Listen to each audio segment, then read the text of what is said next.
Hello and welcome to Little Birdie's Monday Sports Show First Look. I'm your host, Nikki Sylvester.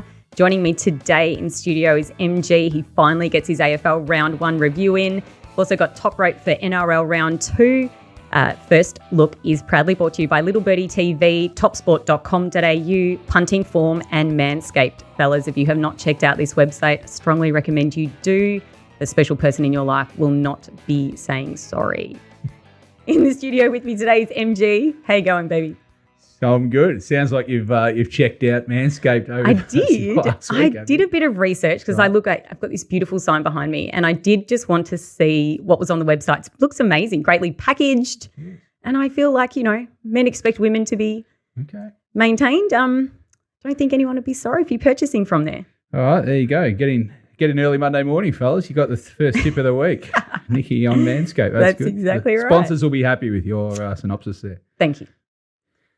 Yeah, the weekend was good, Nikki. It was great to have AFL back. It always feels like a long off season. I know Toprope and I we delve into our NFL world for 4 or 5 months, but I think when it all said and done, we come back to we like the NRL and the AFL. So we're both and it's back on an even keel now for the next 6 or 7 months. Yep. So we're back. Yeah, the script writes itself. We've just got to tell the stories as we go. So looking forward to it. Yeah, perfect. Well, we do have a lot to unpack in the first round. Some close games. 7 games had lead changes. Obviously, biggest upset for the round. We're going to go Carlton Richmond. Huge. Your second team, the Blues? Yep, my second team. Yes. That's how I broke my foot, jumping up and down for the win. Yeah, we've had an injury during the week. Yeah, it was it was. It was a lot of lead changes. Betting in the run was crazy over the weekend for sure. 100%. There was some big momentum changes. I'm not sure whether that's first round nerves, a bit of other teams running out of gas. There were some key injuries to a few teams that might have stopped. I think really hurt Port Adelaide against Brisbane for sure. And then some unbelievable first game performances. I don't think we've seen definitely a first round, I wouldn't have said in a long time. We had Dacos from Collingwood, Horn Francis showed real glimpses for North Melbourne, even though they got beat. Rochelle kicking his bag for Adelaide, and Martin from Essendon kicked 5, which was unbelievable.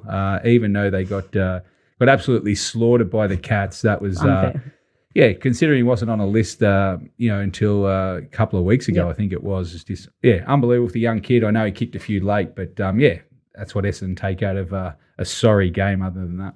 So an exciting round for the AFL Round 1, which is amazing. So now I'd like to welcome in Nick Toprope Tedeschi for the NRL. Sorry, how are you going, Toprope? How was your weekend? Weekend was great, Nick. I'd like to change my best bet for the week, though. I'd change it from who I want to pick in the footy to Cranberry getting some product from Manscaped for his birthday. So take that at $1.02. That's magnificent over us. But weekend was great, Nick. It was a good weekend in the footy, good on the punts, some entertaining stuff, and just real keen to be back into the rhythm of footy season. Just you know what you're doing on a Monday, you know what you're doing on a Tuesday, games starting on a Thursday. It's all just great stuff. Perfect. Okay, so let's have a look at the AFL Round 1 results. Beautiful. So the first game there, Melbourne took care of the Western Bulldogs 97-71. Yeah, it was good. Good replay, Nikki. It was probably a disappointing crowd really for the Melbourne people coming off a premiership to celebrate it. But ebbed and flow a bit. Melbourne got out of the gates. Probably should have iced the game early. A bit like last year's grand final. The Bulldogs got back into it, and Melbourne just prevailed too strong in the end. So very good win for Melbourne. They got a lot of upside. I don't think they played as well as they did will in the future, and I think the scoreboard flattered the Bulldogs in the end. Yep, and obviously Melbourne are going to get a bit of a reprieve with Salem. Will come back obviously at some point during the season. Obviously, this next game was the upset of the round. Carlton did the job against Richmond, 101-76. Thoughts on that one? Yeah, the money was right. I waited until late to bet Richmond at -10, but the market went from +17.5 down to +10.5 for Carlton. Richmond led by 20 points early in the last quarter, and then Carlton kicked the last 7 of the game. So very good win by the Blues. They're up and about. Already got themselves in the finals. Probably heading towards a grand final at this stage with Carlton supporters. Richmond got a big week this week. They've got a tough job this week. Here we go. Next game, we had St Kilda lost to Collingwood, 85 to 102. I thought this was a bit interesting, this game. Yeah, two probably lower sides, I would have thought. St Kilda probably think they can make the finals. I'm not on that vote and probably showed up on the weekend. I thought they were pretty ordinary. Collingwood, a pretty young side, obviously rolled out Dacos. He was superb. But they had, that was pretty good effort by Collingwood. I think St Kilda walk away. We are more disappointed than Collingwood with the win. Yeah, the belter of the week, Geelong took care of the Bombers 138 to 72. There's a lot of work for the Bombers to do from here. Yeah, as you can see on the results, there was a lot of close games, and actually 7 did have lead changes and big momentum changes. This was not one of them. Essendon clearly did not turn up. First half was one of the worst you'll see. Waited all season for that debacle, and Geelong were probably potted going into the game. There was good money for Essendon. The line move went from a plus 11.5 to plus 6.5, and it was done at quarter time. Very disappointing, Essendon. And Geelong, all of a sudden, they got a huge match against Sydney this week. Yep. Moving on to the GWS, they lost to Sydney 92 to 112. This is definitely one of the games that ebbed and flowed. There were really big swings here. Yeah, the Battle of the Bridge. They've had to, even though the end result was 20 points, it was close for much of the game. Parker was a big move going forward. He outshone the Bud. Franklin only got 1, so he's got 4 to go to get to the 1,000. But Parker he nailed the 5. Both sides played well. I think GWS, they'll be disappointed that they lost, but they've got terrific upside going forward, and I still think they're on track to play finals this year. Amazing. Now here, luckily, Brisbane just did the job over Port Adelaide, 80 to 69. So I won my bet by half a point. Amazing. Yes, they got over and was only very lucky at the end. Well, not lucky. I mean, Port had their chances and they had the game not under control, but they were definitely in the driver's seat. Probably just ran out of soldiers. First week up there is always a tough week to go up in the heat. So Brisbane walk away with the win. They got a lot of upside as well. I don't think they played well at all. Port Adelaide got some major injury concerns going forward. So they were probably, they got problems ahead for Port. Problems ahead. And next we go to Hawthorn, who took care of the Kangaroos by 20 points, 78 to 58. Yeah, the last 3 games, Nikki's tough Sunday watch. I tell you what, these 3 games, there's some ordinary cattle playing in these games. Terrible standard Hawthorn Kangaroos. They're both probably bottom 4 sides, I would say. Hawthorn look like they're showing some improvement. I take little out of the form out of that game. All right, and then we go to Adelaide, who lost to Fremantle by a point. Yeah, I'll tell you what, lucky this game was close. The error rate was high. This ebbed and flowed as well. Adelaide, they were probably only one kick, 1 goal away from ending Freo's chances there. Freo came back and again, amazing probably touchback on the line right at the end saved the game from being a draw. But yeah, Fremantle probably got some upside. Obviously, they've got some players to come back. They got the away win, but they didn't beat much. And yeah, I don't have much faith going in Adelaide form either. Okay. And then to the last game, the West Coast, who lost to the Gold Coast, 80 to 107. Yeah, this game is a bit hard to watch. West Coast obviously had a lot of players out, and they were in it for a long time. They really stuck with Gold Coast. Very good effort, actually. Considering who they had out, the Gold Coast got the win in the end. Obviously, the market was huge swing. Gold Coast from plus 15.5 points, moved 22 points to minus 7.5. Got the win with Witts, Rao and Miller getting the job done for the Gold Coast. Okay, so if you just have a look at the first week 1 results, we've got 6 out of 9 favourites who won, 5 out of 9 who covered the line, 7 out of 9 for the overs, and 5 out of 9 for the home team wins. So let's check out MG's round 1 AFL Sting results for the season tally. We've got 3 and 2, small profit, 1 unit on 8.5 units bet. Yeah, so he had five bets for the week. Listen, I think it's pretty clear there for me. Yeah. Week 1, the totals, we went 3-0, and unfortunately Richmond, listen, they were in the game. They were up 20 points start of the last quarter and got run over by Carlton. So that was a disappointing turnaround for the Sting punters, and Essendon were never in it. So maybe we'll just concentrate more on the totals as the week goes on, Nikki. Yeah, well, I think that's a week 1, we can forgive those two because I don't think they were games that anyone really would have been able to pick the results there. Certainly not the Bombers being so disappointing. But look, it's a long season. Obviously, my boys have got a bit to come back from. Hopefully, we just look top 10. Top 10 will go for the Bombers. Oh my God! What? Don't top be mean. 10? Yeah, okay. Yeah, they got a tough start the next couple of weeks, haven't they? Tough start. But just have a quick look at the AFL Premiership market. MG, do you see any value here? Any teams you think might, they're a bit over the odds, or Melbourne just going to get that much better that the $4 is a good price? No, I'm not going to tip anyone into the $4. Melbourne, I think they're about their right price. But it hasn't been too many changes. Probably Geelong's probably a little mover. I think they were $13 last week into 10. Mm-hmm. I'd be staying away from Port Adelaide for the immediate term. Sydney, Geelong play each other this week, so there'll be a little swing in that. I think probably Richmond and I think Carlton are unders at this stage. So hard to tip anyone in. I'm going to stick with Brisbane. They were my pre-season pick. I'm not going to shy away from them. I think they've got good upside. But outside of Melbourne and Brisbane at the moment, it's pretty hard to tip anyone else, I would have thought. So what we might do now is have a look at Thursday night's game. So this will be the round 2 opener. Western Bulldogs v Carlton, 7:20 at Marvel Stadium. Approximate betting prices at the moment: Western Bulldogs $1.64, Carlton $2.25, line about 8.5. What do you think? Yeah, big game all of a sudden now. Going into last week, the Bulldogs would have been up and about for the grand final replay, and Carlton were going up against Richmond as outsiders, and now it's kind of flipped a bit with the Doggies. Losing obviously to Melbourne, Carlton getting a big win and probably getting a lot of confidence from it. Obviously, their supporters are certainly up and about. I just think with the draw coming up now for the Bulldogs, they've got 2 hard games after this with Sydney and Richmond. So this is a big game now for the Bulldogs. They don't want to go down 0-2 with that pressure. On the other hand, Carlton almost get a free shot, so they should be playing pretty free, I would have thought, on the back of what they did against Richmond last week. If they can get over the Bulldogs here, they'll be eyeing a 4-0 start off with Hawthorn and Gold Coast to come. So big game for both sides, one under pressure and one maybe, up and about with a 4-0 start. I just think, one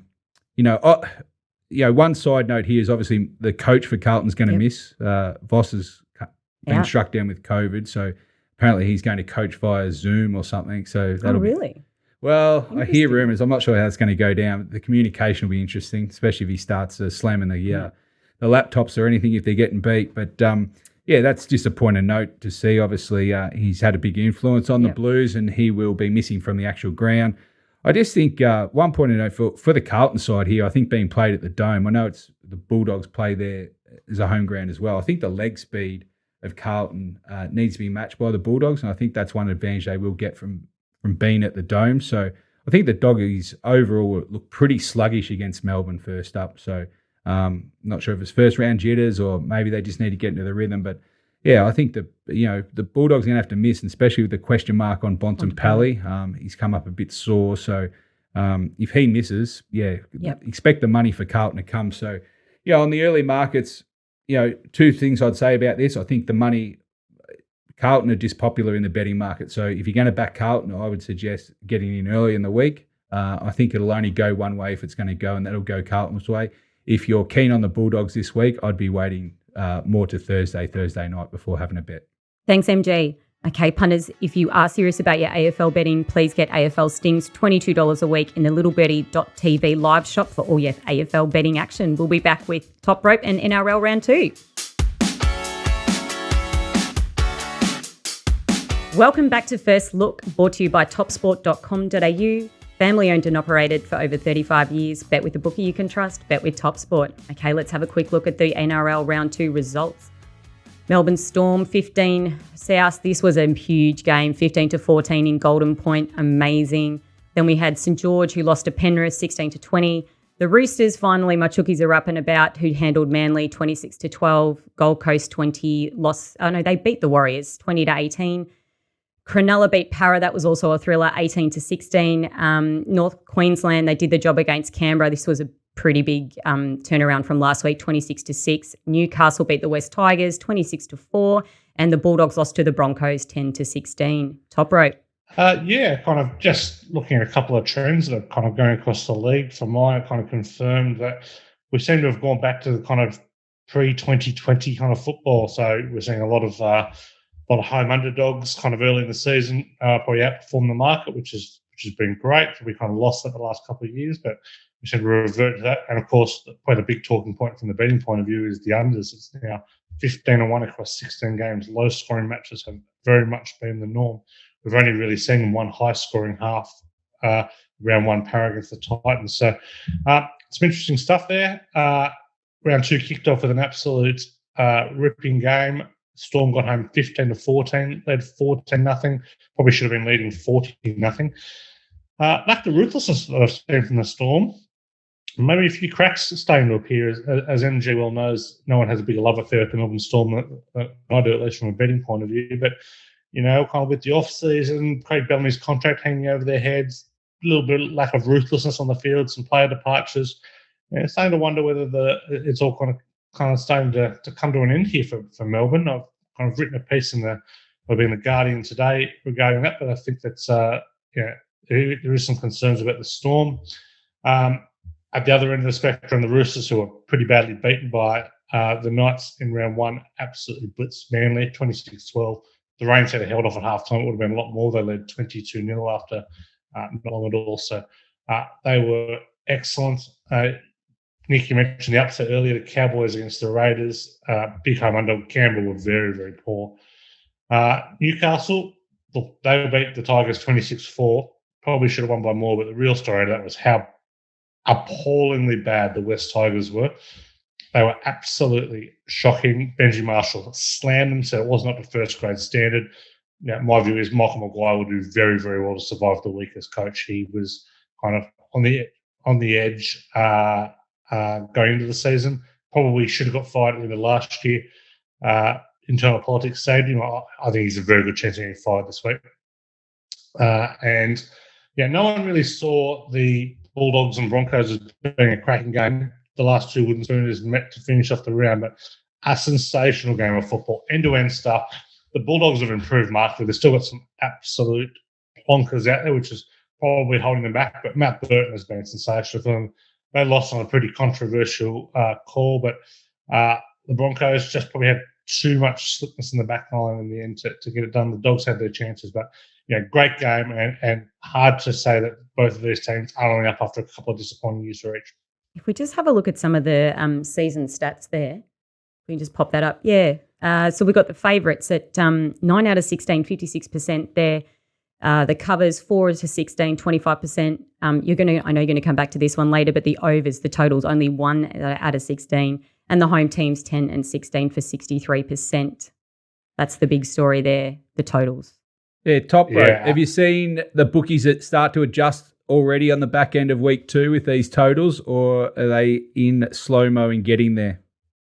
They're starting to get there. We saw a lot of totals drop into the 30s, which we didn't see most of last year. And we saw that in round 1 with the Penrith game, but I think the rest of them were nearly all in the 40s. And on a dry Sunday afternoon, we were seeing the Knights game jump a flat 40 on a pretty fast track in Newcastle. The Dogs game ended up jumping 37.5 in the twilight game on a pretty dry track as well. So neither of them look like going over. So I would expect that the totals in round 3 are going to drop even further. We might be at a point of flipping yet. I'm not convinced about that. We did start the season. Only 2 of the 16 halves combos have played together before. So this is going to take a little bit of time, but you're certainly seeing the refereeing is really stopping that big build-up of momentum that we saw over the last couple of years. So and kind of really being able to kind of keep one team down in that half on the back of kind of some early sets, 6 against, they're getting the penalties, getting our strife. So, it remains to be seen. I think this week will still be done as well. We saw last year, it probably took the bookies kind of 6 to 8 weeks to adjust with the totals. And I think we're going the other way here. And I think we'll probably get another week or 2 at least out of the unders here. Okay. And you're already calling for a coach to be sacked. Round 2. We've only just opened the season, Toprope. I know with you and Scooty last year, you love a coach sacking, but surely not after week 2. Well, the only reason he kept his job was because the West Tigers, and I won't bore everyone with the history of the West Tigers, but they as a merged club, and internal politics has kind of been at loggerheads for the better part of a quarter of a century since that's gone on. And he was only saved by the fact that one faction didn't want the other faction to succeed in getting rid of him. But Tim Sheens, their former coach, has been brought in as a coaching director type figure, head of football, he will be looking on. It wasn't at the first grade standard. The players do not play for him. There was a documentary last year, Tales from Tiger Town, that gave a real insight into how the Tigers are looking at how he coaches. I don't think he's up to the first grade standard in 2022. Look, if this was most other clubs, he would have been resold already. He will likely keep his job because of the fact this is the West Tigers, but it's only the club's incompetency that's saving him. So he should absolutely be gone out of there. He should have been gone last year, and I don't care if it is 2 weeks into the season. Should be gone now. You can't play like that in a very winnable game against a team who was off the map to win the wooden spoon in the off season. So very, very poor showing from the Tigers, and the pressure is firmly on Michael Maguire. Okay, let's have a look at Toprope's round 2 results because he is flying. He got 4 out of 5. Amazing. So he had 14.5 units bet and a profit of plus 9 units. Amazing. Yeah, real happy with the result, particularly with the Dragons line. They covered that 11.5 and they copped every bad decision you could possibly imagine. Players sent to the sin bin for no reason at all. But look, they fought back in the end, covered the line, which was a nice start to the week as well. The Roosters never looked in danger.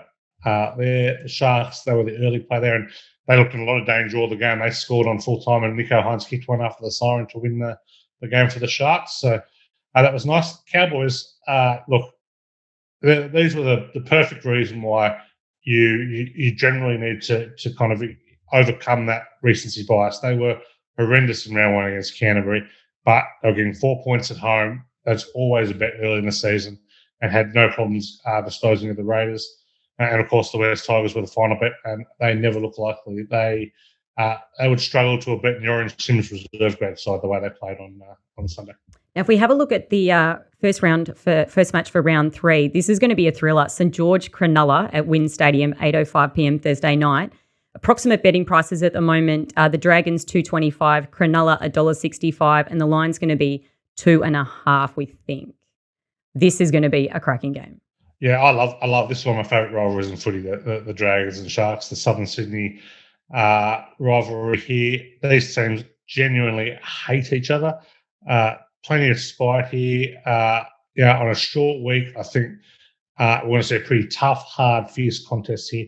And I was on the Dragons early in the preseason stuff as being underrated. They've come out, they've covered the spread both times. They beat the Warriors, and they've come out and gave the defending premiers the Panthers a game.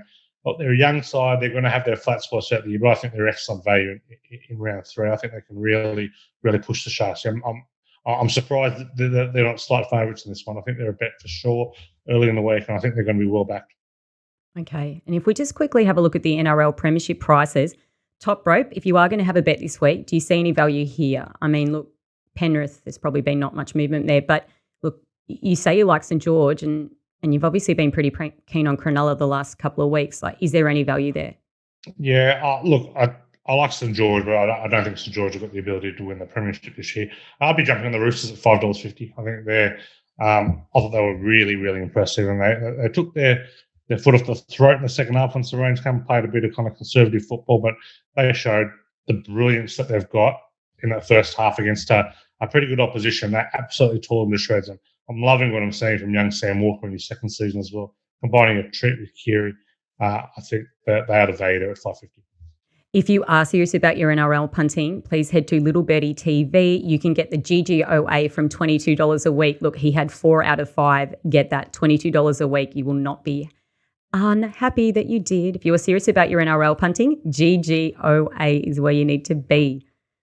Okay, very good Toprope. Excellent first week. Nearly had the complete shutout 5-0 there. So make sure you get around him, get his set for round 3.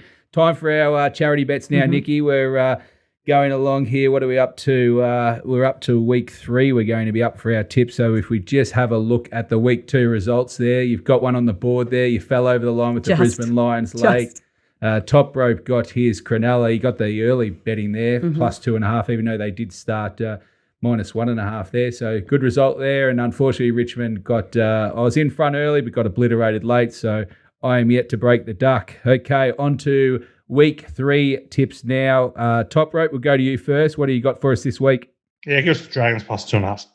Dragons kicking off on the Thursday night, plus 2.5 for Toprope. Nikki, for Sids and Kids, what have you come up with, AFL or NRL this week? Well, I was going to take the St. George as well, so we can't have two people with the same bet, so we got him first. So I'm going to throw to AFL, and look, I think with the Port Adelaide injuries, I'm going to go the plus. So Hawthorn plus 28.5, and hopefully that gives them enough buffer against Port Adelaide. Okay, I like that. He's Hawthorn away from home with some injuries. I like that. And for myself, try and get on the board here, I am going to tip Brisbane minus 12.5 against Essendon. I think they'll come down here, and hopefully Essendon don't respond too much after the shellacking that they got. I think looks cheap to me. So Brisbane minus 12.5 for this week. So good luck to our charities, and hopefully we can get some more on the board. Perfect. All right. Well, that is a wrap for this week on First Look. Thanks, MG and Toprope. Follow us on YouTube, hit the subscribe button, download our podcast, make sure you're listening. Follow us on Little Birdie TV and Insta for your socials. Remember, all your footy betting is at topsport.com.au. We'll be in next Monday. Don't forget to join OB and the boys on Friday. We'll be back next week. See ya.